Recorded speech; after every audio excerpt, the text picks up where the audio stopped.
What is going on, ladies and gentlemen? Welcome back to The Fringe. Happy Sunday. Happy stream day here on the channel as we head in for another epic live stream. Hanging out with the community. Probably one of the things I look forward to all week long is just sitting here listening to what you guys have to say for a change. So, welcome back into the stream. I hope you guys had yourselves a great weekend. I hope you're doing well and staying warm if it's cold where you are. Let's get a little bit of a roll call going in as we wait for people to jump into the chat. And let's see, we've already had it starting as King Clank jumps in. I think this is the first time I've seen you in here. If not, welcome in. Sorry for my mistake if it is. Coming in from Alberta, welcome into the stream, King Clank. Mike TV, of course, coming in from Winnipeg, my hometown. Good to see you in here. Welcome into the stream, Mike. Sandy coming in from BC. Welcome in, Sandy. Good to see you here. Tammy Eldridge coming in again. We don't know from where, but that's okay. Tammy's a regular here on the channel. Welcome in, Tammy. John Doe coming into the stream from Alberta as well. John, welcome into the stream. We've got I Am Canadian watching in New Brunswick. Welcome into the stream. Good to see you here. Non-compliant Canadian. Good to see you in here again. Coming in from Eastern Ontario. Welcome in. We've got Stephen Witham or Withens. I'm sorry. Sorry if I'm mispronouncing that. Coming in from Cranbrook. Welcome into the stream.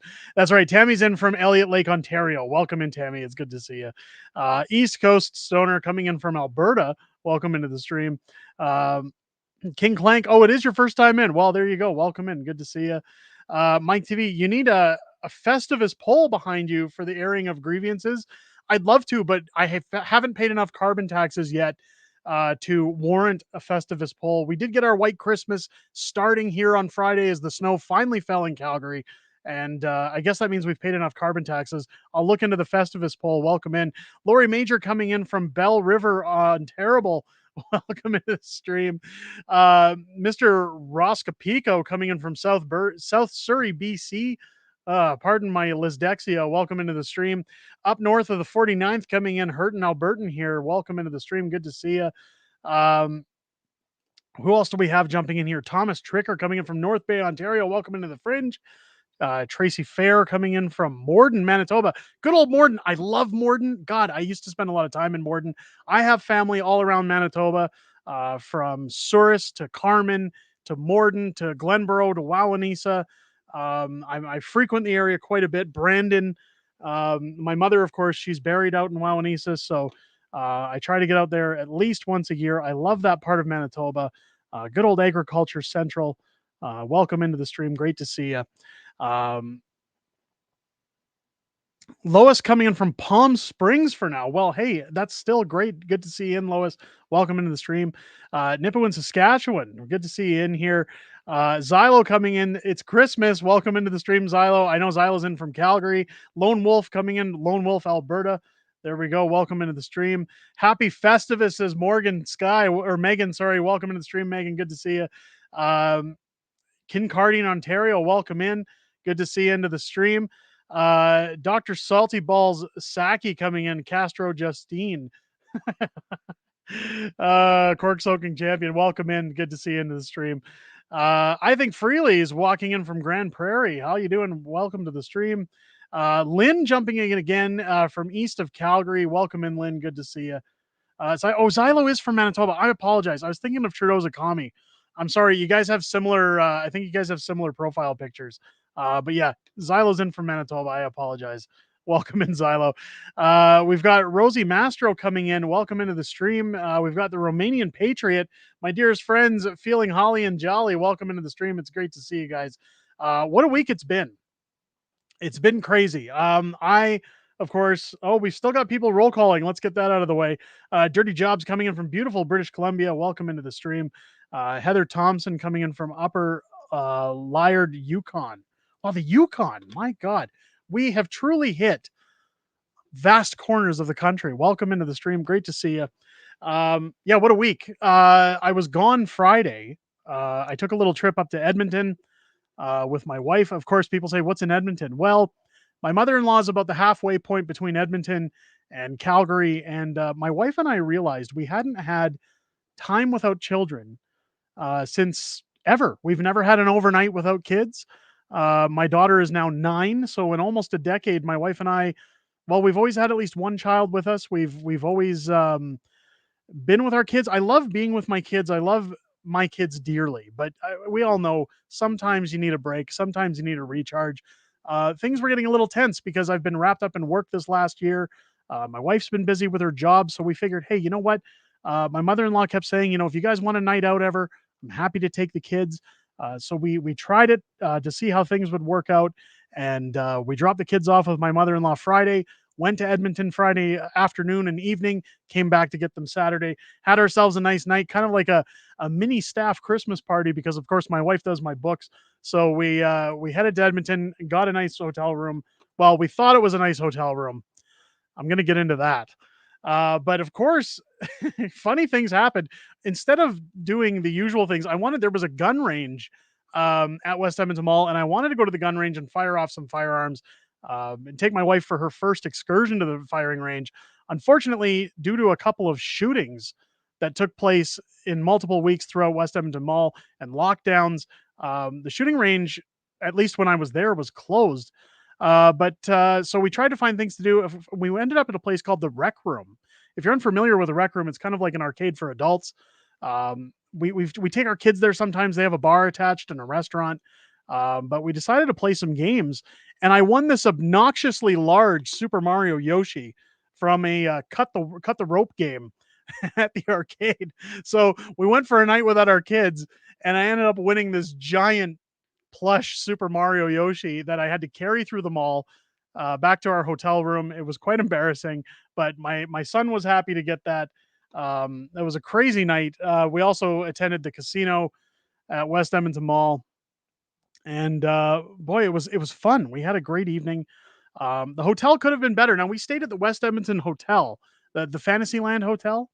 No theme room. I ordered a larger room through Expedia. We had points from Expedia for some of the trips I had to conduct this year. So we booked a room on my points. And I'll tell you right now, if you've never been to the West Edmonton Fantasyland Hotel, do not go, at least as of now. I still have to call them tomorrow to speak with somebody in charge. Um, the boiler went out Friday evening. So we had no hot water Friday or Saturday morning. So, of course, cold showers, literally freezing cold.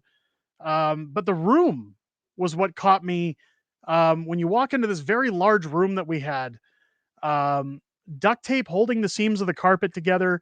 They had a chest of drawers to put your clothes in. One of the drawers was kicked in on the bottom. The bathtub, there were holes in the drywall next to the bathtub. This room hadn't been touched by the looks of it since the 1980s. Very little maintenance. Of course, there's chips all over the walls. I talked to the front desk, and I'm not usually one to complain. But I kind of said to them the next day, like, what happened with the water? And they kind of said, look, we tried to get it fixed. We had people looking at it. Sorry. Um, when I asked, well, is there any compensation for that? Because again, we paid very handsomely, even with our points for a room for the evening. Um, to have no hot water kind of sucks. At which point they said, well, we'll give you 25% off your next booking. Not happening. Uh, which is again why I'm going to call and speak with somebody tomorrow when somebody a little more qualified is on hand. But it was very troubling to see that they really didn't care. They made excuses, but my main point to them was, usually when I have guests come to visit at my house, I usually wash the sheets, I clean the room that they're going to be staying in, and I try to make it presentable. And the way they left this room, it was obnoxiously very easy to see the flaws and the issues within the room, that it pretty much just states they don't care. And for what they charge, there's a very higher scale, I guess, a hotel closer to downtown called the Fairmont. We could have booked a room at the Fairmont for less, and I'm sure those rooms would have been a little more updated and a little more clean for a hotel to be proud to have their guests to stay there. So it was a little alarming. Nonetheless, I was happy to get a night out with my wife. We went to Earl's, we had dinner, we did some shopping, got some extra shopping done for the kids. One thing I picked up that I was actually excited to see, we went into this candy store in West Edmonton Mall, and they had these pillows that I picked up. I picked up one for my couch. that looks like a package of Sour Patch Kids, but you can actually unzip the inside of the bag and take out the little plush Sour Patch Kids that are inside of it. It's the coolest pillow ever. So I added that to my game room and was happy to see it. Let's get caught up in the chat. Sandy saying time together to make more offspring. No, we've had the old taps shut off since we had our third kid. So thankfully we don't have to worry about that creeping up again. Um, Date nights are rare after kids. They are indeed, again, almost a decade. So it was good to get out. Um, I guess I mispronounced something in there. Getting tired of calls from very desperate, depressed friends. Yes, it's that time of year. Also, it's been a rough year, so I hear ya.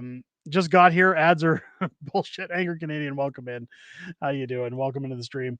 I think freely the rec room is awesome fun for everyone. I try to make time to spend a few hours there when I take trips down south. So the rec room's cool. The one in Calgary is great. The one in West Edmonton Mall was kind of barren. Um, there weren't as many games in there as there are at the other ones. I don't know what's going on there, if it's on its way out or what's happening. One thing I noticed at West Edmonton Mall, other years, like I have family in Edmonton, and anytime we've gone up there to visit, or we've walked into the mall, which again isn't too often, but it usually doesn't matter what day of the week you go in there. It's busy because it's a tourist trap. My wife and I got in there Friday afternoon. It was dead, and it was dead all the way until we left Saturday afternoon. Not sure what's going on there. I guess it's the economy. People just aren't spending as much. People aren't vacationing as much. Um, so much for the waterfall tub room. Yeah, that didn't happen. Never use points. They give you the worst rooms. Well, again, this room looks like it wasn't even a matter of the design of the room. It was just that it hasn't been handled or maintained in ages. I heard that West Ed went downhill. It was amazing in the 90s. Yeah, so they've done some renovations and done like newer themed rooms in the last 5 or 6 years, but and this wasn't a themed room. It was just a really crappy room. Uh, you stayed at the Cold North room, yeah, pretty much. That hotel used to be really beautiful about 40 years ago. Yes, exactly, Lynn. You've hit it on the head. I would never go into Derek's basement. I can't afford the quarters. Yeah, well, there, I don't know.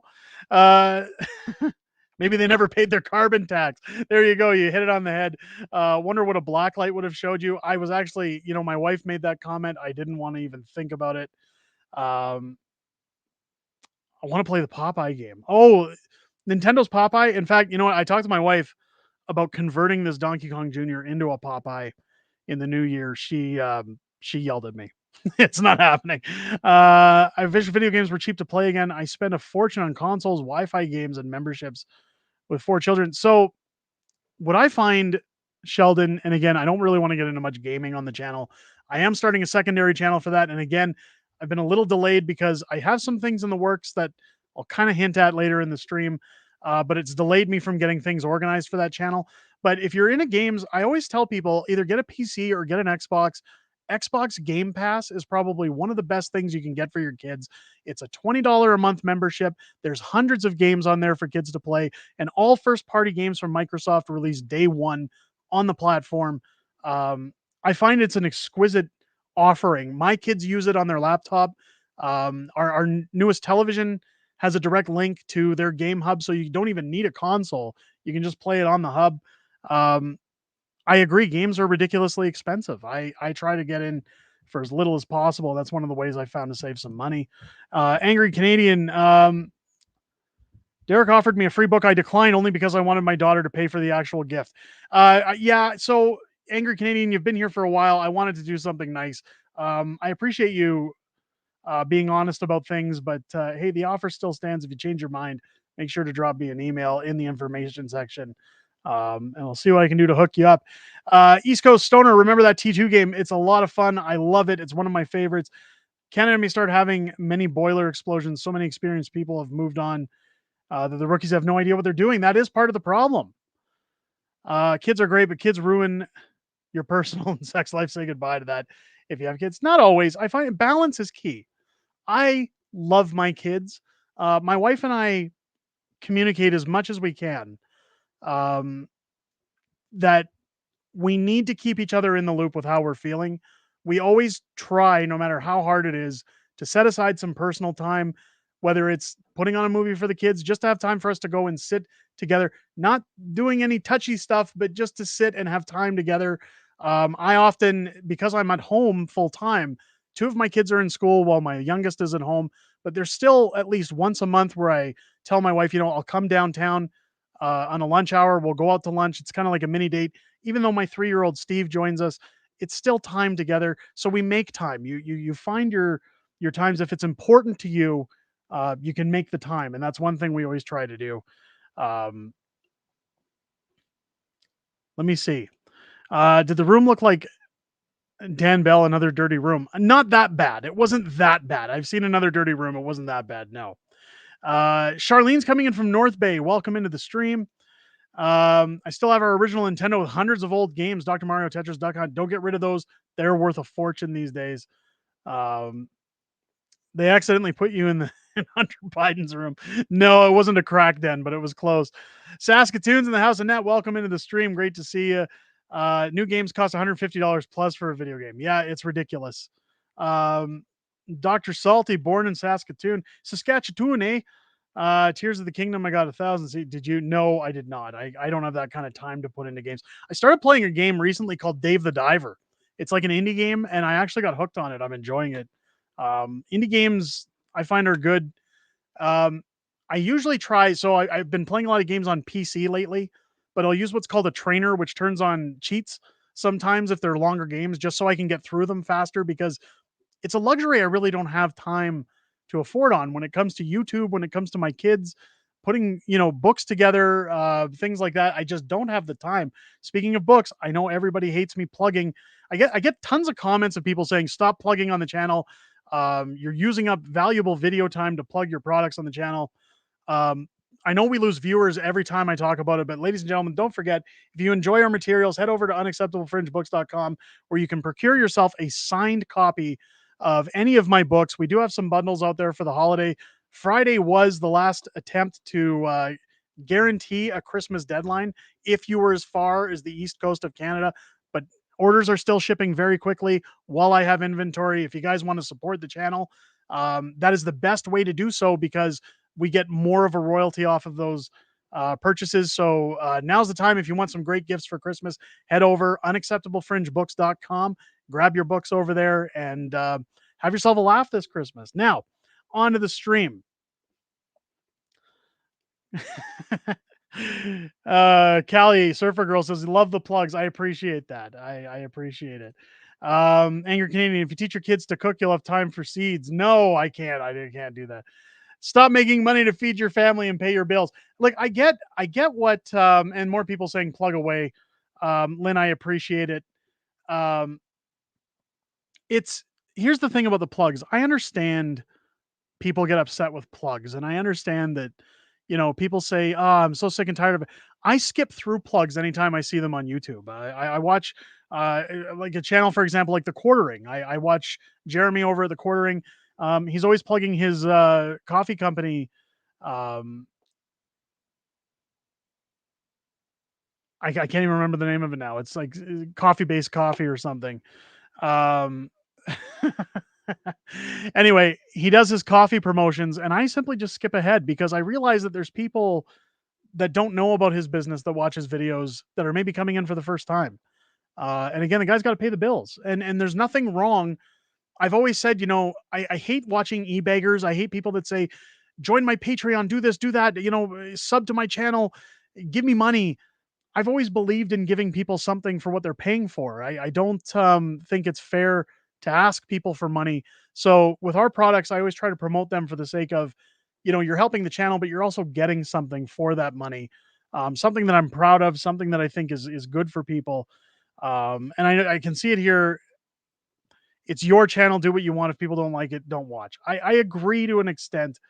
Um, I agree to an extent, but I also understand people's frustration. I'll play devil's advocate. I have worked it into my overlays for future videos. I don't want to keep plugging them. The main reason I was plugging them as much as I was, again, was the shipping deadline for Christmas. For anybody who's far on the East Coast, New Brunswick, Prince Edward Island, Newfoundland, that say, Labrador, that say, oh, I wanted to order them. Nobody told me, I didn't get the notifications.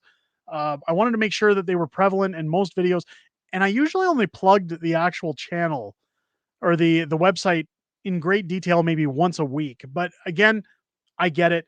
When it comes to plugs, um, I do have to warn you guys that while it's going to be a bit of a self-serving plug, I do have some things in the work. I've promised the company that I'm going to keep things on the DL until things are out in the open. But I have come to a bit of a partnership agreement with um, a clothing manufacturer for some designs that are going to come out in the future that they're working on. And again, I don't want to go any more further into it because I've said I'll keep my mouth shut.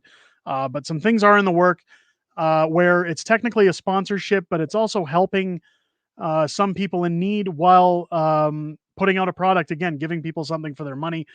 So I will have paid sponsored ads in videos coming up for that product. Again, the only time you'll see ads on this channel are if they're products that I believe in. I don't like shilling things like VPNs and the Dollar Shave Club and what's that silly cereal ad that goes on, the sugar-free cereal stuff, Magic Spoon. You see it all in all these channels now. I don't do those things because while they can make you money and help, keep your video content up when people aren't watching or you're not getting the views you expected, I'll only ever put products on this channel that I stand behind or that I agree with. So keep your eyes peeled. I'm happy to announce this partnership moving forward. I think it's going to be great and beneficial, not just for both parties involved, but those that they donate to. And again, as that progresses, you guys will know about it. It should be up. We can probably make an announcement. I'm thinking by next weekend, so hopefully that comes full tilt. Lynn, skipping ahead is only possible with pre-recorded videos, not live streams like this one. I get it. I get it. Um, I love your books. Got them all plug away. I appreciate that. I appreciate it. Um, Only thing I don't want from Derek is salty chicken. There you go. You don't have to worry about that. Or is it steak? It was steak. We screwed up on the steak over summer. Nothing wrong with plugging your stuff or selling yourself. We need more entrepreneurs, leaders. I have no problem supporting channels that I enjoy. Time is money. You put lots of work in. So again, it was more. Look, I know people aren't dumb, and if they want to, I know it's in my overlays. I just I get a laugh out of the comment section. Anytime I see it. I certainly don't want to. I don't want to play victim here because believe me, when these negative comments come through that say "do this, do that, change your channel, change this, stop plugging this," um, I infamously wasted somebody's time last week who said you shouldn't be plugging. You had the premiere on your channel and now you're hawking stuff. God, get it together. I simply said, sorry, could you explain that a little bit better? And then they did it again. And then I said, sorry, I think I get it. Could you explain it again? And I had them do it several times and then said, if you haven't caught on, clearly, I'm wasting your time because you're wasting mine. Again, like it was stated earlier, this is my channel. And again, I play devil's advocate to understand where people are coming from, but how many other YouTube channels are there out there that don't do the same thing? And I'm not trying to say just because they do doesn't mean I don't, or I should. It's you got to pay your bills. Now, some people have mentioned things like a Patreon. I was debating a Patreon, but again, I would want to think about something that I'm offering people for that Patreon, aside from just supporting the channel. I'm noticing that shadow bans are a little more real now with censorship and politics. There's a lot of channels. I did a video last week talking about channels that are starting to see video view losses. They're not being pushed in the algorithm as much. So something like a Patreon makes up for that. And with people saying, well, YouTube shouldn't be about making money. The thing is that it was mentioned earlier, and that some people got to think about time is money. And while YouTube usually starts out for people as a hobby or something they get into to spread awareness about something or talk about their interests, as time goes on, you have to devote more and more time as your channel grows in order to make videos, in order to put out content, in order to keep people happy. That's time away from family. That's time away from other things you could be doing. That's time away from potentially working at another job. And it's technically a form of entrepreneurship. You're starting your own business. So to anybody who says that it's wrong to do those things, I often say, look, there are people who do things that definitely abuse the system, but there's nothing wrong with making money in the world so long as you're doing it the right way. I've often said that the reason I don't talk about super chats on this channel, or I don't plug memberships, or I don't do things like that, is because I don't agree with e-beggars. I don't agree with people who shill for money that you should just give it away to them and support them like you should support their lifestyle. Again, I've always believed in a product or something for the money going out. Um, there are people out there that abuse the system that say, "Oh, we're having troubles. Please donate." Um, Again, I think those things should be reserved for emergency situations. I certainly would never ask anybody on this channel to pay for my lifestyle, to pay my bills. But just understand that if I don't have sources of revenue coming in via sponsorship or a Patreon, once we hit a certain level, it just means that my time is occupied paying my bills by other means that I can't continue to make more and more content. It's that what you're getting will probably be the same going forward in terms of how often video comes out or how often I upload, because everybody's got to pay their bills. Everybody's got to live. So again, no shame on anybody, no guilt. I'm not trying to say this in a way that, hey guys, give me your money or else it's going to die off. I'm saying that if I were to ever increase what I'm doing on my workload, yeah, you got to make some money because I have to justify the time that gets put into these things versus time doing other things, if that makes sense. I don't know how else to say it. Um, let's get a little more caught up on the chat. Um, Plugging stuff on your channel. How dare you? I know, I get it. I get it. Kyle, the trolls are targeting you already. Yeah, well, I even said to somebody earlier today, on YouTube, you definitely know you made it when people are coming out saying silly things. I mean, I appreciate it. Um, they make bots to attack conservative channels, most likely arguing with an AI. Probably, probably. If you got trolls, you're doing something right. Exactly. That's the way it is. The time of your many channels take a hit, you just got to plug through. Absolutely. Time is not money, or you could buy more time. Oh, I see what you're saying. 661 free. Welcome into the stream. When you become mayor, I take it you'll attend Hanukkah menorah lighting. So I do have a video, Mike, coming up about that this week. Again, we'll talk about that in a second. Um, you keep repeating yourself. Get to the content the video title is about. So, Cage Stage Crusader. Again, I'm not going to change the way I do videos. I'm not going to change the way I do things on this channel. What you have to realize is that my videos aren't just news. They're not just a way of um, regurgitating what's already out there for other people to find. Part of what I do is commentary. So I try to make a little bit of a story along with what I'm covering so that people have something to listen to, so that people who maybe drive in their cars and listen to the videos over audio, or people who are looking for a little more content, have something to listen to or something to relate to. I think that part of what's missing when you look at news is that connection to feel that you can identify with the person who's reiterating you your news. And I think that having a connection with my community is something that people have come to appreciate. I think it's something that people enjoy. It's definitely something that I've been told people enjoy when I meet up with people in public. At which point I always tell people there's a skip button. If you want to skip ahead to the meat of a video, be my guest. Go ahead. If you choose not to watch them anymore, thanks for coming in. I guess I don't know how else to say it, that I can't customize a channel to people's specific needs, or else I'd be doing it all day long. I can't change who I am as a person. There's 12,000, roughly 500 people that enjoy the way I do things, that enjoy the way I put things together, that I think we have something that works here. So it's not going to change. It's not going to change the way I put my videos together. Um, could I get more to the point sometimes than rambling? Absolutely. Absolutely. But I think it makes it more human to talk to the camera, to present my videos in a way that if I was talking to somebody on the street or somebody I sat next to on a bus, that's how I'd put it together, minus, having a screen with a news source available. Um, this isn't the CBC. We get good content. I appreciate that you think we get good content, Zyla. Thank you very much. Anyone complaining about how you run your channel is free to go elsewhere. So Yeah, I don't want to be I don't want to be a jerk and say that, but yeah, I mean, I don't go into somebody else's house and take a dump on the floor and then expect them to respect me. I treat people the way I'd like to be treated, and if somebody does something online or on social media that I don't agree with, I move on. I don't waste time there. Um,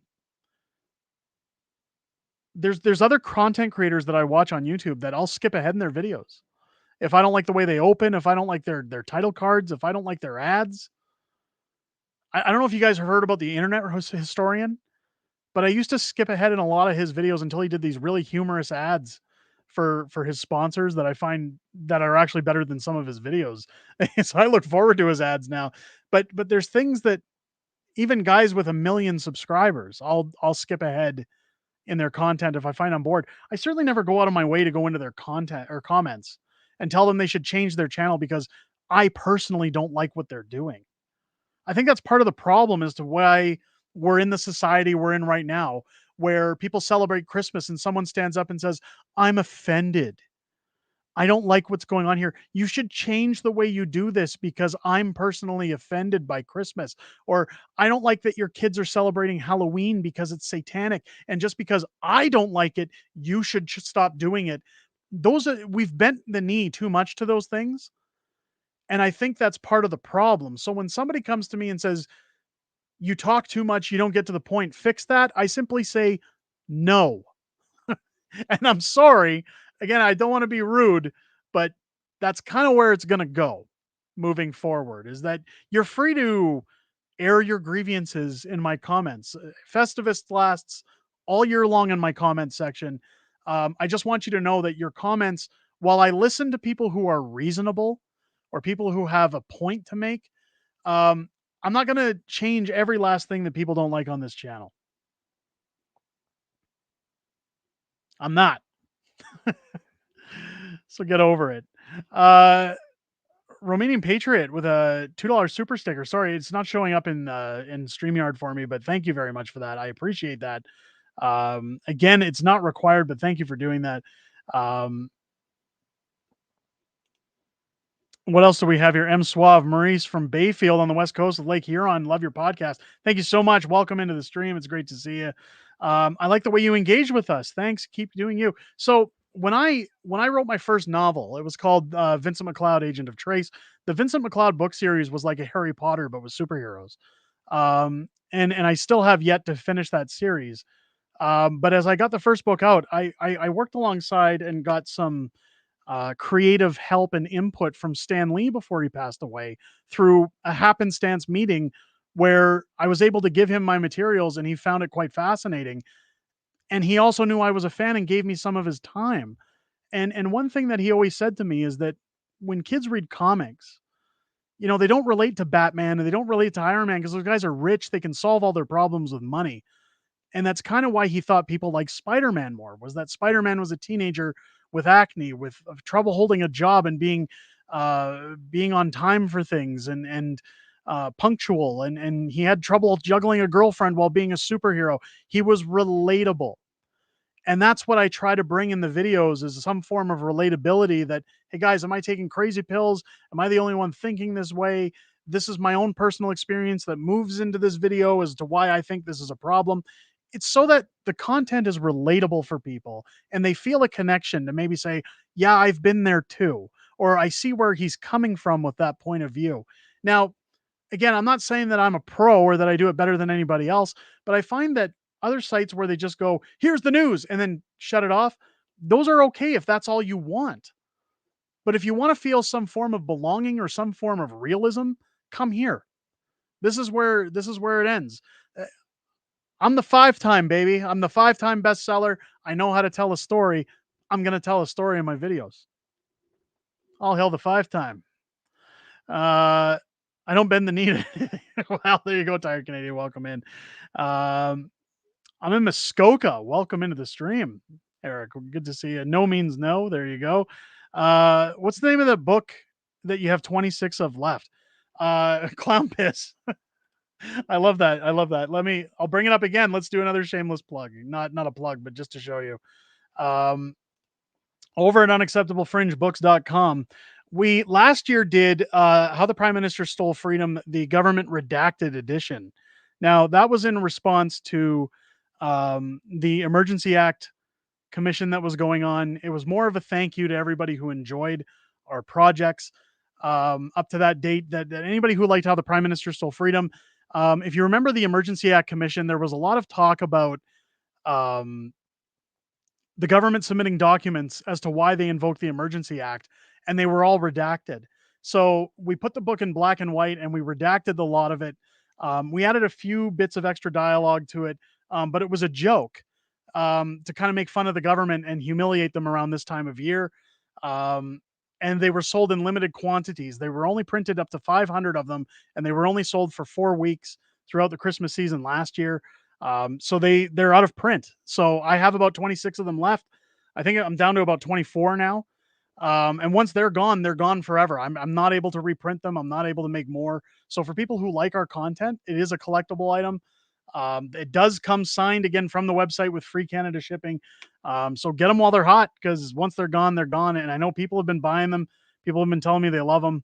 But there you go, Clown Piss. Thank you for asking. Um, I'm pretty sure your viewers all think for themselves and are not shills. There you go. Oh, shills, sheep, whatever. Yeah. Lynn, I need to run. Puppies are making a huge mess. Oh, geez. Lynn, thank you for popping into the stream.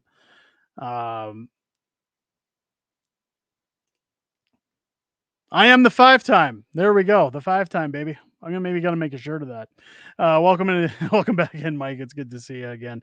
All pages blacked out. Not all of them are blacked out. We redacted them so that they still tell a story, but we do have some extra content in there that isn't in the original book. So again, it was more of a limited run thank you to everybody who bought the first book, and it now has become a collectible. And the best part about it, with only 500 copies out there, I've only signed about, at this point, 7 or 8 copies of that book for close friends or people who have bought from the site already. So, um, again, um, it's more of a collectible. It's not something that I push on people. I had those printed for a show. Some of them sold. The ones that I kept, I just kind of said, look, I'll give a little bit extra to that site and allow people to buy them up. So again, I don't. You put the link to the website in the chat. I was going to screenshot, you took it down. Well, here we go. www. unacceptablefringebooks.com. There you go, Clown Piss. Enjoy. For anybody who missed it, unacceptablefringebooks.com again is where you can go pick up your signed direct copies free of Amazon. Um, Krampus Trudeau, yeah. Lori says she's got hers, read it many times. Thank you so much, Lori. I appreciate that. Make sure Booker T doesn't get legal. He's not the 5-time, is he? CB jumping in. Better get your mayoral campaign set up, because I don't think Gondek is going to last the full term. Well, I do, because she was placed. I don't think she's going to get what's. I don't think she's going to get what's coming to her. It's only sore from signing books, no other reason. No. Gee, I don't know what you guys are talking about. Mayor Gondek. First off, I wanted to touch on something that I seen today. Have you guys ever heard of Rowan the Stallion? Rowan the Stallion on Twitter? The guy had a pretty big following. At least I think he did. 44,000 followers as of today. Rowan the Stallion, I'll just say the. I hate saying the. Rowan, excuse me, I had to clear my throat there. Paul coming in, I get no notifications. Well, welcome in, Paul. I'm glad you made it into the stream. The shadow ban is real.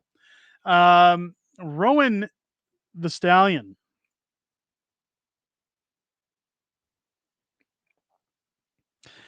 He stood up during the Freedom Convoy. He talked a lot about a lot of things that, grifted him to the top of Twitter. He accumulated quite the following on Twitter. He's somebody who follows me. I know that. I unfollowed him today, and I'm not too proud of why I had to unfollow him, but let's get into that.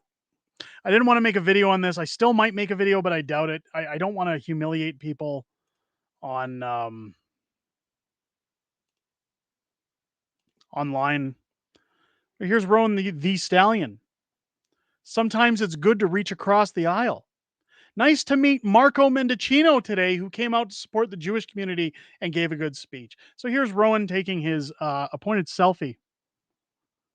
Marco Mendicino, Pinocchio, as I call him. This guy's a tyrant.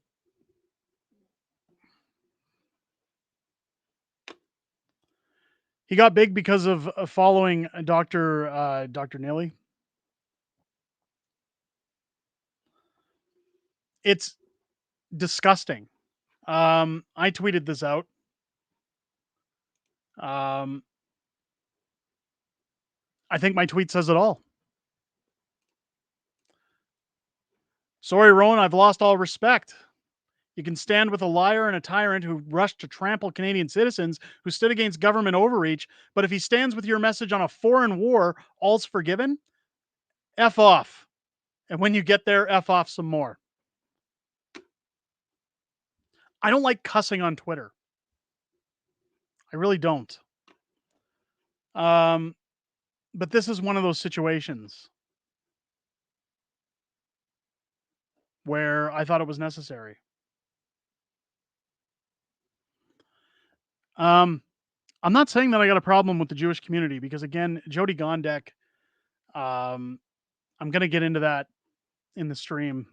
Failed woke mayor Jody Gondek. I completely unfollowed Rowan as soon as I saw this tweet. Not because of the Jewish community, but because it shows his personality. It shows that this is a grift. This whole thing was a grift. Him standing up for the freedom community, him standing up for people's rights as Canadian citizens, is nothing more than a grift to get popular. I don't know what his views are anymore. If I saw Marco Mendicino in public, I'd probably throw an egg at him. Or at the very least tell him what I thought. If he was on fire and I had water, I'd drink it. Marco Mendicino is scum, and I'm not afraid to say that online. I'm not afraid to say it on a live broadcast. I certainly wouldn't be afraid to say it to Marco's face. What Rowan did today is just absolutely disrespectful and disgusting. I would recommend everybody that follows Rowan to unfollow and send a message that you're aware of his grift. If he wants to stand with Marco Mendicino, he should get as many views as Justin Trudeau gets on his YouTube channel. I don't think this man deserves any form of now. Look, this isn't about, oh, you're on the wrong political side or you like the guys I don't like. This is the man who pushed Justin Trudeau to freeze bank accounts, to invoke the Emergency Act, to jail Tamara Leach twice in solitary confinement. That jackass has no place in the public smiling with people on the streets. This was nothing more than for him to score brownie points to come out to this event by looking like he gives a damn. I guarantee you, I don't think Marco Mendicino, in my personal opinion, speaks for the Jewish community or cares about the Jewish community. It's disgusting. It's disgusting to see Rowan again. I have to bring it up again because if I got to look at his face, so do you guys. Sorry. Look at this. Some people are going to say this is so little to pick out, but sometimes it's good to reach across the aisle. Really? I'm curious what the comment section looks like. Let's see. Not a good look, says Marty up north. There's some politicians who do wrong things thinking they're the right things. This guy isn't that. You're dredging the sewer on this one.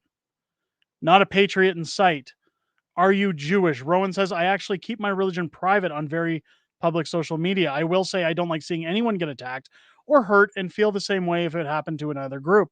Doesn't matter, Rowan. You still stood with a piece of crap. You're funny and that's okay. I support Israel, but I'm too lazy for rallies these days. They're a massive waste of time, anyways, unless you've got crustal mass, and we saw how that went. You're aware that vile shit this scumbag perpetrated on Canadians over the past 4 years, right? Not a good look at all, whether he showed up to virtue signal with the Jewish community for brownie points or not. This man is a sociopathic narcissist monster. Love you, Rowan, but no, this dude turns off comments in his tweets. He doesn't believe in dialogue. He's just virtue signaling for votes. I don't know about votes because he stepped down from his position. He's a liar, can't be trusted. I don't care what he stands for with Israel. It doesn't change the fact that he's still a lying piece of shit. Like, this isn't going to work and bode well for Rowan. Taking his little smiley selfie with Marco Mendicino, his new butt buddy. I'm sorry. I can't get behind that. I think it's disgusting. Did I just see Master Snatch jumped in? Hope you all had a great weekend. Snatch, welcome into the stream. Of course, CB jumping in as well. Mendicino's a lying piece of shit who wants to take your property rights away like Bill C-21 guns. Yeah. Yeah. And Rowan the Stallion, Rowan the micro baloney pony, as I'm now going to call him, uh, takes a selfie with the guy and says that he believes in people's rights of free speech. Baloney. Roman Patriot. I blocked Rowan. There you go. Marco's literally a fascist pig. Yes, Master Snatch. He's garbage. Couldn't agree more. No one would have known Meatballio was around if you didn't mention him. There you go. Shirozakami, welcome into the stream. How dare you? Well, welcome in. It's time. I don't weigh anybody on left VR right or the weight of who supports personal liberty versus globalist clampdown narratives. The dude is pure evil. Mystical jumping in. Work decided to put me on closing shift for some reason. Well, welcome into the stream. I'm glad you make it in, Mystical. Who's Rowan? Well, Rowan the Stallion again. He gained a lot of traction during the Freedom Convoy. Um, again, I basically would stand on the line at this point to question any of his beliefs that he said the government overreached, that the government infringed on our rights, that the government was complicit in ruining free speech for everybody.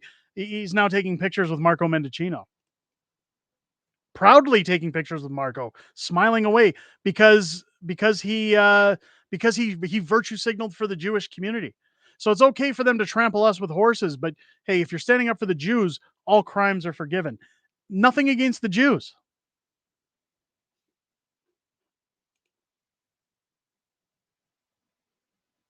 Didn't want you to be angry. Never, never. Gina, welcome into the stream. How are you? If you lay down with dogs, you get fleas. Yeah.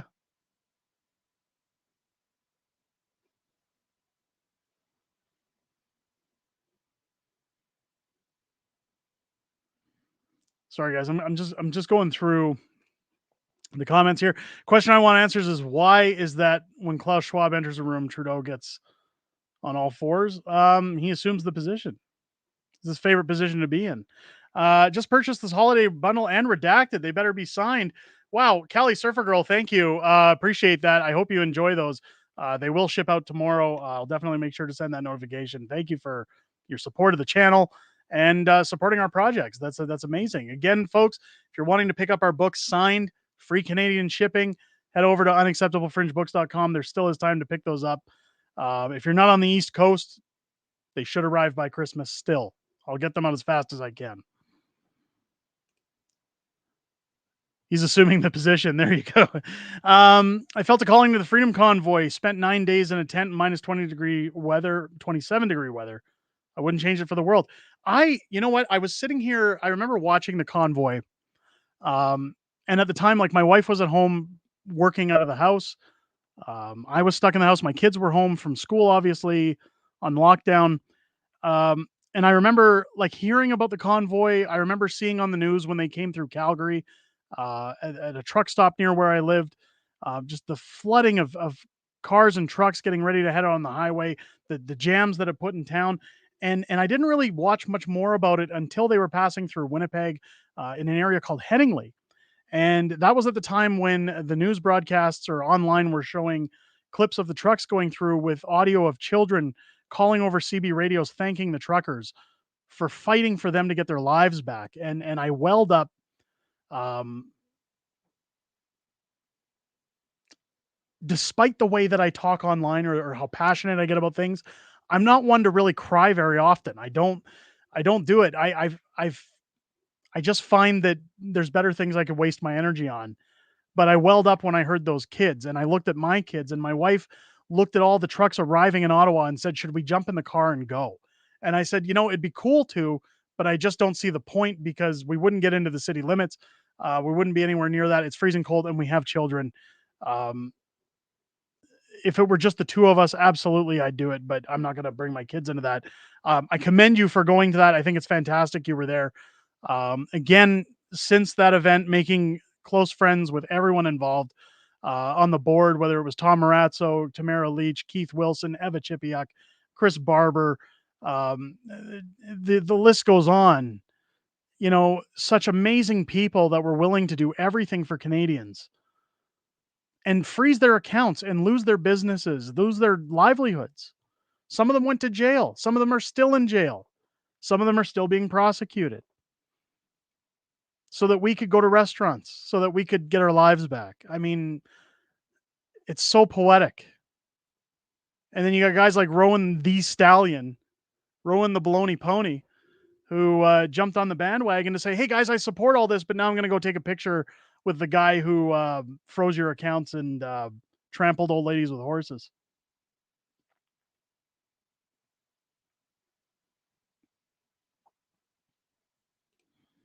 If you lay down with people, you get far worse than fleas. Yeah, absolutely.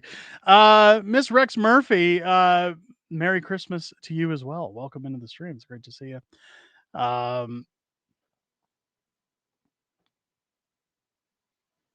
See your plugs work. Yeah, I know everybody hates them, but they do work. Again, it's just keeping people informed. Again, there's people always coming into the stream saying, "What did I miss?" and then saying, "Oh, I missed your site. I got." So believe me, guys, I'm not into shilling or making you feel bad either. I'm just trying to keep people in the know-how. The convoy changed the world. Absolutely, they did.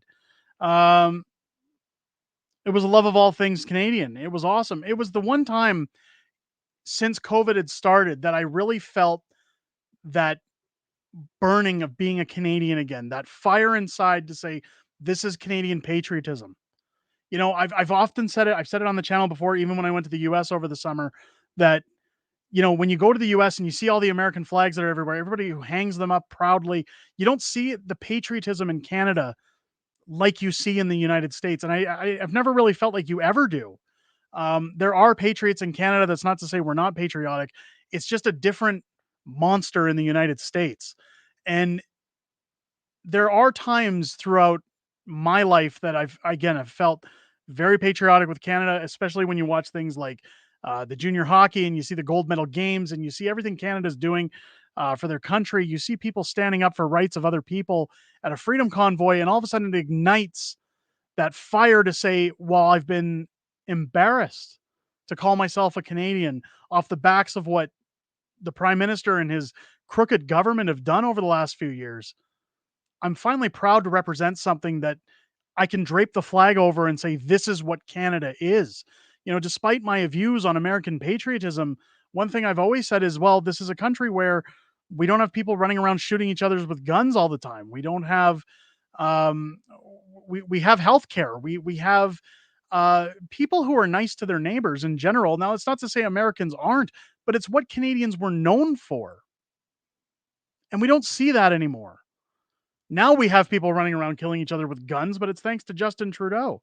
I mean, even when I was at West Edmonton Mall over the weekend and people were saying, yeah, we've had 2 lockdowns in 2 weeks from shootings at the mall. I'm sitting there going, this is, I thought Justin Trudeau took all the guns away. I thought he made guns illegal.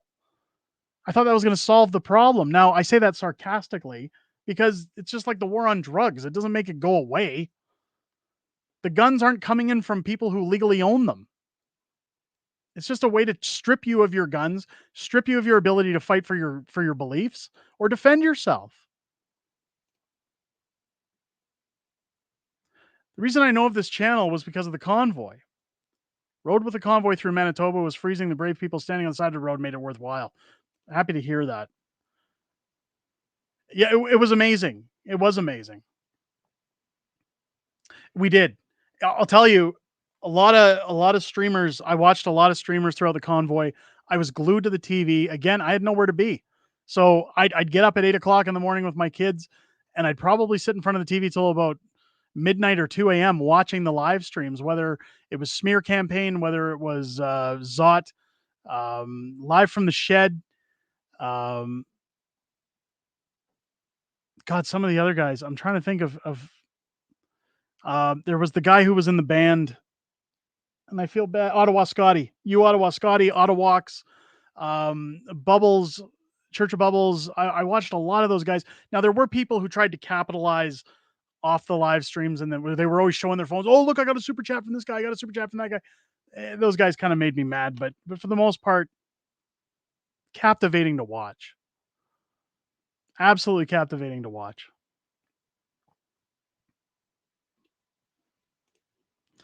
Rowan is a usurper of the Freedom Convoy movement. He should have called Marco out on his fascism if he was sincere for the cause.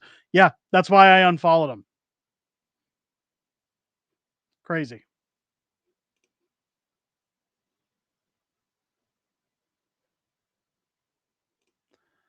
Watched every day of the convoy with Viva, Travel 69, War Campaign. Drank $5,000 of coffee watching day and night, I think. There you go. There you go, Tim. So I was watching a lot. I think one of my personal favorite moments, I think, was I watched all the press conferences. I watched everything that went down, and I remember when Rebel had announced that the JCCF was doing a banquet for Tamara.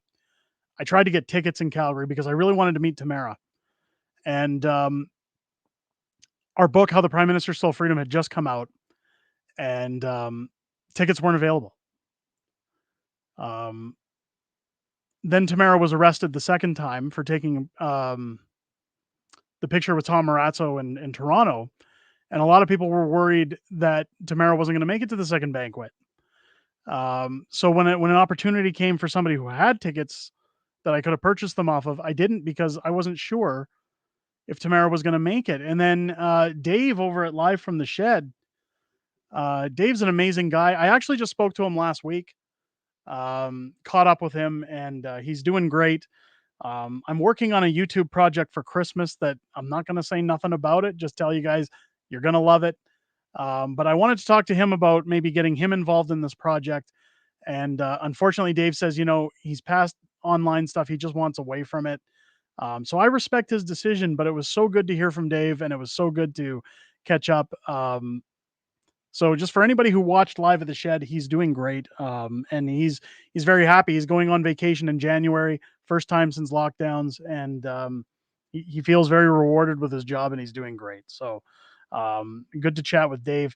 But one of the best things for me was meeting Tamara. Dave set up the connection to meet with Tamara.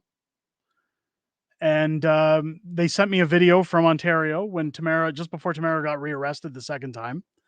And it was around September of last year. Tamara called and said, "I'm going to be in town. Do you have time for a coffee?" And she came over to the house. And the first time Tamara came over, I mean, she waltzed right through the front door. Hi, hugs, of course. She hugs everybody. I've got a massive personal bubble because of my anxiety complex. She didn't care. This huge hug, doesn't let go. And when she came in, I said, "Look, I don't drink coffee, but I got a coffee machine. I'll figure out how to make you some coffee." She says, "Don't worry about it. I'll do it." And she just starts going through the cupboards like she lives here, and like one of those old friends that you've not seen for a long time, but a day hasn't passed. I think in that moment, I just realized that I backed the right horse because she's an amazing person. Um, Having the ability to sit and talk to her directly and hear about stories about the convoy, things that went on in Ottawa, things that I didn't know that were going on behind the scenes while I was watching on YouTube. Definitely one of the best moments of my life. I'm very grateful to call Tamara a friend now. I'm grateful that we're as close as we are, that we talk regularly. Um, Anytime she comes to town, she's here. And I mean, her husband Dwayne's fantastic. They're great people. Their band's amazing. I'm proud of everything she's done, and I'm so grateful to call her a friend. I can't wait to have her on the channel when things are fully wrapped up with her legal battles, because I think we can maybe have her as a reoccurring guest. But Tamara's just she's just amazing. So grateful for that. Snatch getting the comment of the evening. Chat, you guys are awesome tonight. You guys are awesome. Thank you for being here. Trudeau's a goof. You know what's funny is a lot of people don't realize how insulting it is to call somebody a goof. Um,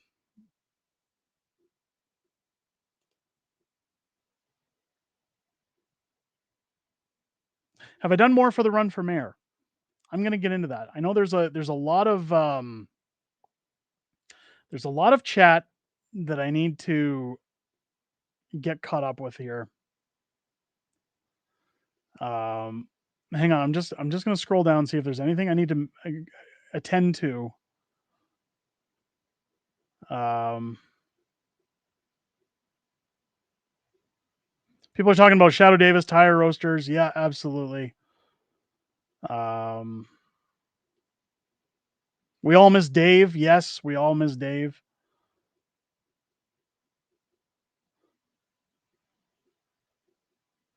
Maverick is a grifter. I don't follow that guy. Well, you know what? I like Rick Walker.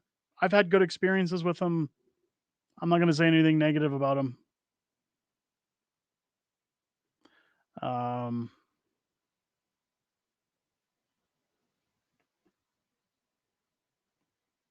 okay, let's um, let's get on to what I was going to say about the readiness for the mayor campaign, because that is something I keep saying we're going to get to, and I apologize, guys. I don't want to delay the stream any follower. Let's, there's Rowan's ugly face again. Let's get past that. Um, where's my bookmarks here? The run for Calgary mayor. Now, Jody Gondek, I do have a video coming out this week talking about Jody Gondek. Uh, there's a lot of people watching from around the country, so I'll fill you in. Failed woke mayor Jody Gondek. Um, Placed mayor, by the way. Certainly wasn't elected by smart Calgarians. China, China, is that what people say? China. That's what good old Trump says. Um, she didn't attend the menorah lighting in City Hall this year, last week. Um, I have a video coming in great detail talking about it, and Tim saying 15 people running for mayor didn't help. It doesn't at all. So one thing I talk about in that video that I want to address here is I show the comments here from Dan McLean. Now, I've talked about Dan McLean here on the channel before.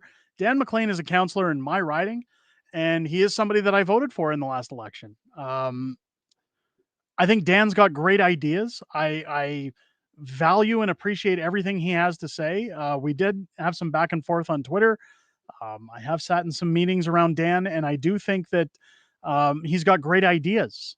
Now, Dan, of course, has hinted multiple times that he might have been shuffling the ball and deciding whether or not to run for mayor of Calgary in the next election that I'm going to run in. So, one thing that I do mention in that video is that I might have considered running instead for councillor should Dan decide to run for mayor. Now, I want to reiterate before that video comes out, I have no plans on backing down for my mayoral run. And that the reason I say that is because there's a lot of strategy that's going to go into the next civic election.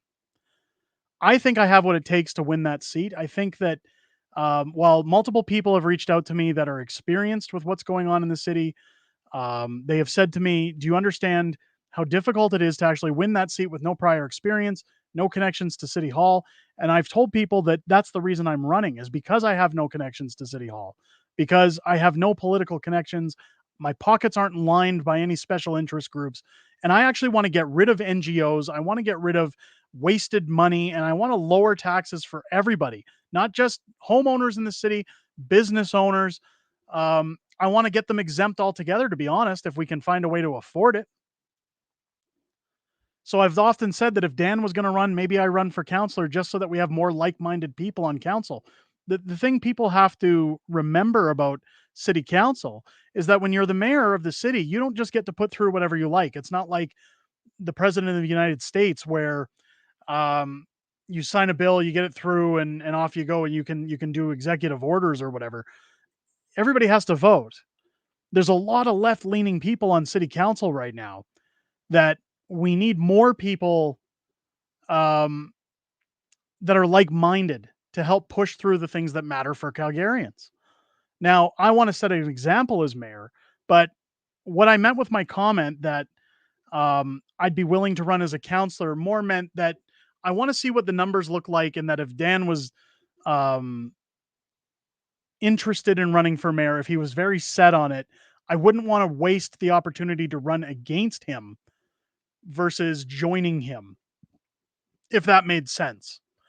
Um, Again, that doesn't mean I'm backing down. I'm going to be very firm that I intend to run for mayor, and hopefully, if Dan wants to run for mayor, he can hold off for another term um, and back what I'm doing. But again, that's going to take time for us to discuss those things. So I don't want anybody watching that video this week thinking that I'm stepping down. I am not. But Dan, of course, again, I give my recommendation for Dan. I think Dan's a fantastic counselor in this city. I think Dan's got his mind in the right place, his heart in the right place. Um, he went to the menorah lighting. Now, he did reiterate in here that he's disappointed in the mayor's decision not to attend a 35-year tradition of menorah lighting in City Hall. Our local Jewish community is suffering from a terrible wave of anti Semitism, and I believe not attending is ill advised and sends the wrong message. Here are my thoughts. Now, he does talk to them. Again, I have coverage of that in the video this week, so make sure to check that out. But here he is saying, I was more than happy to speak at the recent Hanukkah celebration at City Hall, just as I have when asked to speak at Diwali, Ramadan, Chinese New Year, Filipino Independence Day, and many other diverse cultural celebrations happening in this great city we call home. Now, um, what is a menorah? Yeah, so it's the candle, it's the candelabra, so to speak, that is lit litten. Where did that come from? Oh, it's been a long day. That is lit every night during the 8 days of Hanukkah. I believe it's 8. I'm not Jewish. I support the Jewish community, but I'm not Jewish. Why would I care if somebody lit a candle? I'll tell you why. I'll tell you why this is important. This woke mayor doesn't care about drag queens reading to your children, but she cares about it. It's a tradition to be a part of this ceremony, to show your support for that community, to show that you're being inclusive of everybody in their beliefs. The thing about the Christmas season, my household celebrates Christmas, um, and I often say I don't want anybody to tell me I can't. I don't want the schools to say it's offensive to celebrate Christmas. Um, the Jewish community celebrates Hanukkah, and when I grew up in Winnipeg, there were Jewish kids at my school, there were Christians at my school, and in the 80s, early 90s, we did Christmas concerts where we sang carols, we did a play about Santa Claus or something. Some religious aspects were maybe talked about in those plays, but it was more just a friendly message about the meaning of Christmas. And those Jewish kids took part in those concerts. There were no parents talking about, I'm offended or I don't like this. There's maybe one or two kids who were pulled out of it for whatever reasons, but for the most part, people participated. There was no shaming of, well, I'm offended by your culture and what they stand for. It was just a matter of, this is what kids do. This is tradition. Now, lighting a menorah and standing in solidarity with the Jewish community when you're the mayor of a city of 1.6 million people, it's important that you're present at these events, that you show that, hey, I can acknowledge the Jewish community and what they're doing. To disrespect a 35-year tradition that, again, if I were mayor, I'm not Jewish, but I support the Jewish community. I support Hanukkah. I support people's rights to celebrate what they want to celebrate in their own homes. They pay taxes. They have every right to celebrate what they want to celebrate. I mean, it doesn't mean I have to celebrate it, but I would be there in support as the mayor because I'm there. How many Jewish residents vote for the mayor? You're telling me that I can't take 5 minutes to acknowledge the people who approve of my job, that I'm going to give them a nod and appreciate what they're doing? The biggest problem I have with the whole thing is she said that it's too political because of the issues going on with Gaza and Palestine. That's bullshit. It's ridiculous. You're going to tell me that you can put in bylaws that if you protest a drag queen reading to your kids, you can get fined and possibly jailed, because you're not allowed to say nasty things about that community, or go near their events. But if you um, protest, or if you show up for a menorah lighting, you don't want to attach it. She physically says, "I didn't want to attach my name to it," but you'll attach your name to men in dresses and sexual predators reading to your children. Seems a little wonky to me. I think it's a big slap in the face. Playing devil's advocate, killing people in Peru 1,000 years ago was normal. Tradition doesn't really mean much. Okay, you can say what you want. Nobody was going to the menorah lighting to support 1,000-year-old traditions, or to. I'm talking about a tradition in this town to show respect. It's about respect. We live in a very Calgary is such a diverse city, and it has been for generations. But for the boom ages of this town, we've brought in people from all over the world, and we're expected to say, Happy Diwali, Happy Chinese New Year, Happy Kwanzaa, Happy all these other. Again, Dan mentions it, Filipino Independence Day. We're supposed to acknowledge those things for people who came here. Well, in Canada, we have Jews and we have Christians, and they celebrate Hanukkah, they celebrate Christmas. We should acknowledge those things if we're to acknowledge everything else. It's respect. I'm not Jewish, but I can respect the Jewish community, and I can respect the people that gave me the mandate to make the best decisions for their life by showing up and showing my support for their way of celebration. I think it's see, if someone brought back human sacrifice, would you respect it? This is a boneheaded question. We're talking about religion. If you've got a problem with the Jews, then have your own views. Should we dismantle Christmas? Because I saw that this weekend when I was in Edmonton. I said to my wife how great it would be to walk through West Edmonton Mall, and said it's going to be so decked out for Christmas. It's going to be great.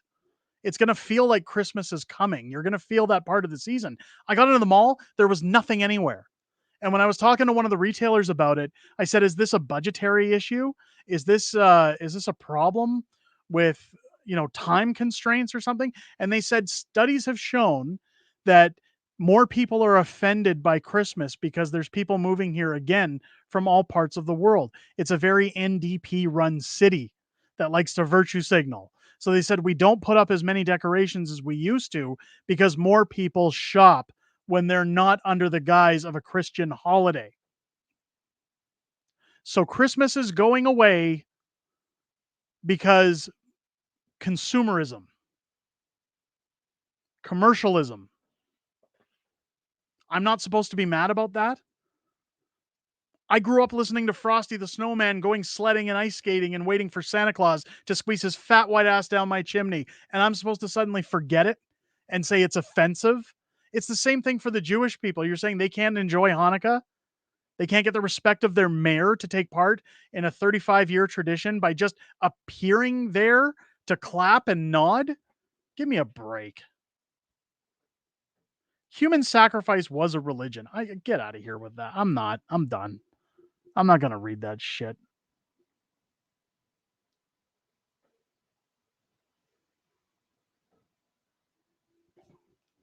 Look at this. I love Christmas. As an atheist, I still do Christmas, but you can't use tradition. So you're allowed Christmas, but the Jews can't have Hanukkah? Are you an anti-Semite? Like, I don't understand. So so if the mayor said screw Christmas, you wouldn't be upset? If the mayor said I'm not going to participate in any Christmas events, but drag queens can read to your children and change with your kids? That's okay for the mayor to do? That's like I'm trying to understand here. I'm not even talking about the religious aspect of Christmas. I'm talking about we live in a world where we preach tolerance, and I'm being told human sacrifice is somehow worked into this. It's got to be a troll. Like, Anger Canadian's been in here for a long time, so I'm not going to say that he's like a bot or a troll, but it's getting stupid. You can't use tradition as a reason. I'm talking about respect for a community that is their tradition. The mayor comes out and says, I'm not going to participate because of a war going on in Israel and Palestine, because I can't attach my name to one side of the spectrum. You're not attaching your name to anything. You're partaking in an event to show respect to a community's annual celebration of their faith and religion during the Christmas season. I never thought I'd stand up to defend the Jews like this. I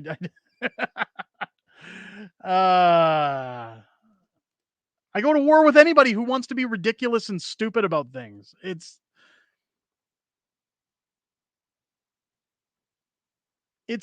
Here's the thing. Celebrate whatever you want to celebrate. It's the dismantling of Christmas. And I'm sorry, Hanukkah is a very relevant part of the Christmas season. When you hear about the 12 days of Christmas and things like it, like part of those Jewish traditions get worked into those things. I will never say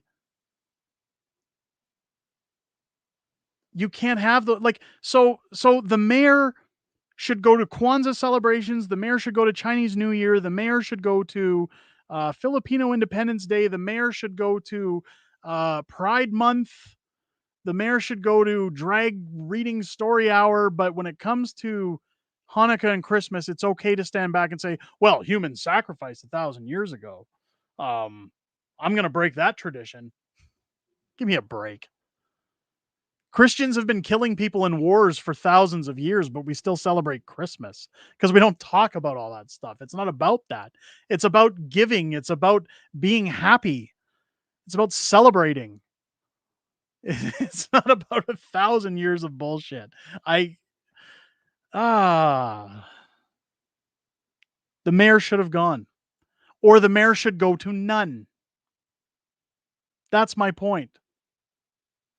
That's my point. You can't pick and choose like a buffet. If you're going to say happy Pride season, month, day, year, millennial, I don't care. Happy Kwanzaa, happy Diwali, happy New Year, happy Chinese New Year. If you're going to do all those goddamn things, yeah, you got to show the same solidarity to the other group of people and say, not, well, there's a war going on. Give me a break.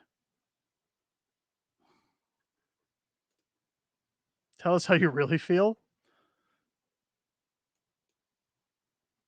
There it is. I was waiting for it. Human sacrifice, cats and dogs living together, mass hysteria. Yeah.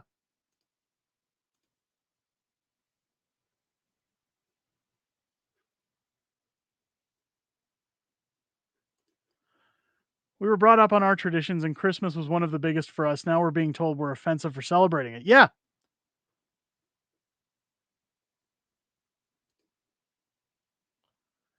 Christmas is about some big guy with a beard loving children sitting on his lap. Yeah, okay, you call it whatever you want. Um, I I look forward to Christmas because every year I get to watch Chevy Chase lose his shit. I get to give my kids gifts. I get to see them be happy. I get to see my father excited because he's with his family. I basically get to see people forget their problems for a couple of weeks. They go out, they go to work parties, they get drunk, they have fun, they forget about taxes, they forget about Justin Trudeau, they forget about their government, they forget about all the bullshit that's plagued them. They go into debt so that in January they can go back to feeling like shit again. But December is a month where you can forget all of that. It's not about fat pedophiles letting kids sit on their laps. In fact, my kids don't even go to Santa Claus. We do that in our house. I dress up as Santa Claus because I hate to sound like spoilers here, but I kind of fit the mold when it comes to Santa Claus. I've got the body for it. Season's beatings. Yeah, the mayor shows a large portion of disrespect by not attending a celebration that other counselors went to, that other communities go to. And what's that supposed to say to that community all of a sudden? The mayor doesn't want to come and be around you people. Doesn't it make you question the validity of what you're celebrating at that point? Well, are we bad people? Are we offensive? This is the same mayor who's letting crackheads live in bus shelters and stab people all day, who doesn't want to hire enough police.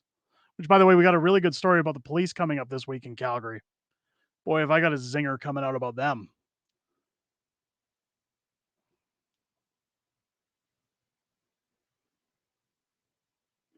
It's not about getting your point across. I get what you're saying. What I'm saying is you're arguing semantics and not the bigger picture. The mayor doesn't want to be involved in citizen stuff for better or worse. The mayor was placed. The mayor doesn't care. She doesn't care about Canadians, just like Justin Trudeau doesn't care about Canadians or Canada. The mayor was placed by China. Nobody voted for her. She virtue signals on account of her child. I can't even say boy or girl because I don't know what it is. She virtue signals to the trans community, hey, we're going to rewrite temporary measure bylaws to ensure that nobody protests your events while you wear questionable outfits and dance and shake your bums in front of little children, saying that you're reading stories to them. Those are okay. Those things are okay. But how dare we participate in the lighting of a menorah at Hanukkah? Not talking about human sacrifice. Talking about when you compare what you support to what you say is offensive and that you're standing against during a holiday season, that's when your priors are screwed and upside down, and you got to rebalance the whole situation. Jody Gondek, as far as I'm concerned, can climb a wall of dicks and jump in a patch of cactuses. I'm looking so forward to kicking her out of her job.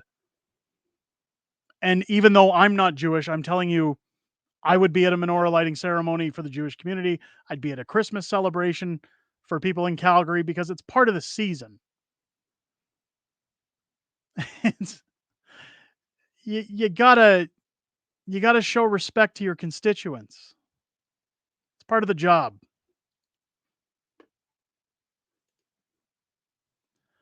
I'll never give a Christmas. My house is Christmas right now, inside and out. And that's your right. That's your right.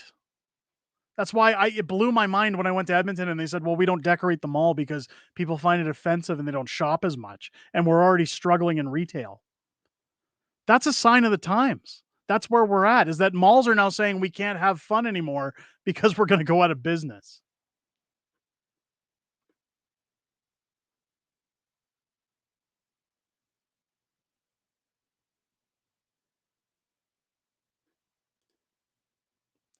The mayor will never get voted again. She's so corrupt.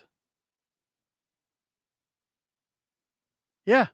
So that when you look at that, Heather, when you look at what happened when you guys were rallying in Calgary, that bylaw that stopped everyone from protesting downtown, that Nenshit put in place, and I say Nenshit instead of Nenshi because that's, I mean, when he was in power, anytime I had to go to the bathroom, I'd say I'm going to go take a Nenshit.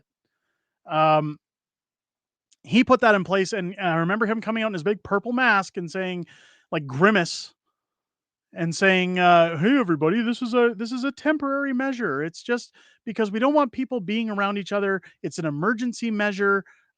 It's just until mandates go away, and then we'll repeal it. Temporary, guys, not happening." And then Jody Lizardface Gondek gets in and says, "No, you know what? I'm going to take that emergency measure and I'm going to make it an actual bylaw where we can ticket people up to $10,000 for protesting within, what is it, 50 meters, 100 meters within a predatory child event where they indoctrinate children and wear skimpy underwear. You're not allowed to protest that anymore. You can go to jail and get up to $10,000 in fines because don't don't disrespect their choices or their sexual preferences. But by the way, I'm not going to be at Hanukkah. Give me a break."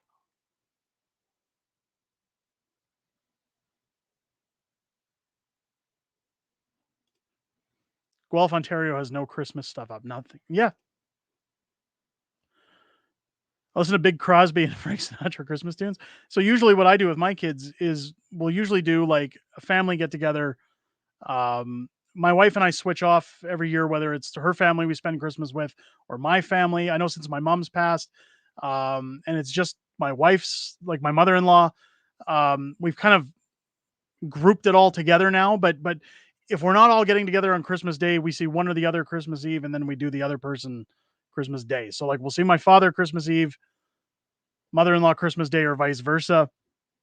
Um, and then once we're done, like we'll usually do like the usual cheese and crackers and appetizers thing, and we'll sit around, have some good family time, and then when all that's done, and people go home for the night, we'll usually take the kids out to look at Christmas lights if there are any. Come home, go to bed, and then we get a 3 a.m. wake up call because kids don't want to sleep and open gifts. So it's always a three ring circus in this house, but it's tradition. That's what makes it feel like Christmas in this house. Just like there's people in those communities that they look forward to the lighting of their city because it symbolizes their city's support for what they believe in. It's important to them. It's a sign of respect.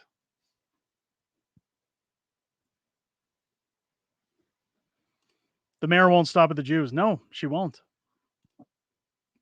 I've lived in Calgary all my life, and by how many streets would have decorations? Yeah,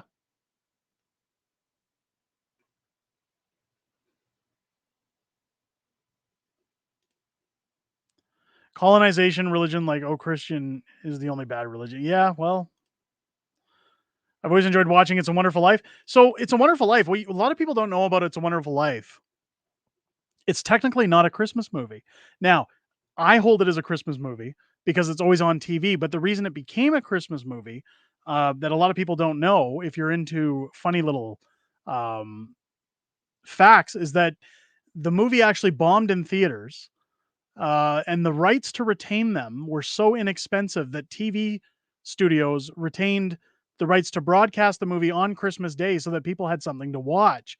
But it was so cheap to attain the rights because of the financial failure of the movie and the star power behind it, that's why television studios actually paid for the rights to air that show on Christmas Day. So it actually, because of that one scene at the end of the movie taking place at Christmas time, it became a Christmas classic and it became something that people watch at Christmas time, even though it wasn't filmed with the intentions of being a Christmas movie. People are there. Xylo, Die Hard is a Christmas movie. Yes, Bruce Willis said it wasn't, and Bruce Willis, he can run backwards naked through a cornfield. Die Hard is damn well a Christmas movie. In fact, it's tradition in this house that we set up the tree every year in November after, usually about the weekend after Remembrance Day, and then once we're done decorating the tree, Christmas season officially starts when Hans Gruber falls from Nakatomi Plaza. So we carried on that tradition this year. We do every year, and yippee ki Still cry when the movie would come out every Christmas season. Well, there you go, and that's again tradition for people. I'd love to go up to Gondek and cheerfully Merry Christmas and Happy Hanukkah. Yeah. I still like Christmas Story. I always wanted a leg lamp. So Christmas Story was good. They came out with actually like a canonized sequel last year that I actually enjoyed the way it ends, sets up the original movie. National Lampoon's Christmas Vacation is my guilty pleasure at Christmas. I've watched it twice already into this Christmas season. I'll probably watch it a third time. There's a new one that my kids picked out. I believe it was either last year or the year before, called 8-Bit Christmas, and it was about a kid wanting a Nintendo in the 80s. It's got Neil Patrick Harris in it. It's a really good movie, actually. And that one's become a tradition in our house as well. Because I don't know if anybody's aware, but I'm kind of into video games, so we watch that one.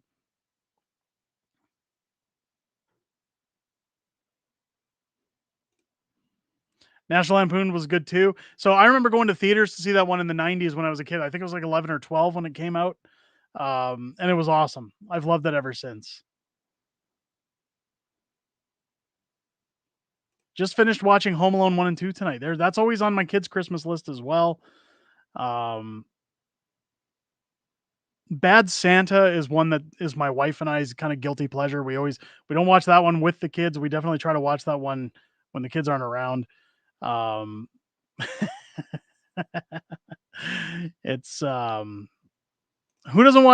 still watch Rudolph and Charlie Brown? Yeah, when we can catch those, I watch them. Sometimes they're on streaming services. Again, we kind of do a rotation of all the Christmas movies with the kids.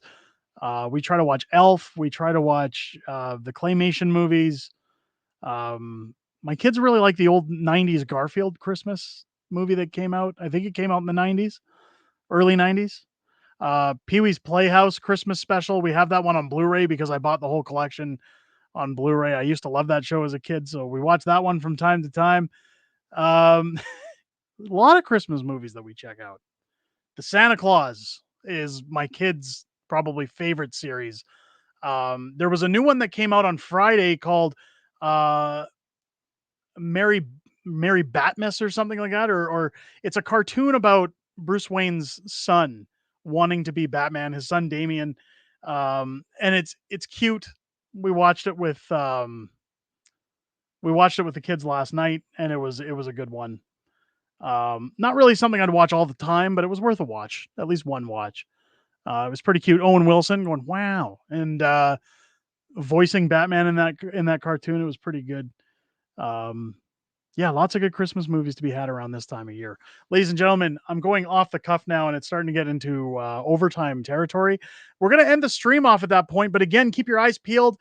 I have lots of content coming for you guys this week and ready to go. I'm looking forward to it. Again, I'm working on a special project that is going to be my Christmas gift to you guys. Keep on the lookout for that. I'll probably talk a little bit more about it next week's stream. If the video isn't out some point this week, my guess is it'll be next week, because it is quite the undertaking and it's taking a little bit longer to get things together than I wanted to. But guys, keep your eyes open for that. Again, it's going to be my thank you to this community and everybody who watches our videos. And I'm really excited to be working on that. And again, this partnership that I've undergone that I'm going to talk about at some point during the week. Again, there's a bit of a contracts that have to go back and forth, and then we're going to start revealing some things. So keep your eyes peeled for that. Again, things are a changing here on this channel. And for people who hate my plugs, well, paid sponsorships are on the way. So keep your eyes open. Those do have to happen, unfortunately, when people pay for that ad time. Again, if you guys haven't yet picked up your signed copies of Unacceptable Fringe books, head over to unacceptablefringebooks.com. Pick up your signed copies of any or all of our books before it's too late. Give the best gifts at Christmas. Again, with signed collector's pieces of our books. Again, all of our books include Canada-wide shipping and the prices. I hope you guys enjoy them, and I hope you guys enjoyed this stream. I look forward to seeing you guys later on in the week with our content, and again next week on the stream. Make sure you hold my beer, and I'll catch you guys next Sunday here on the channel. Have a great night, everybody. Take care. We'll see you next time.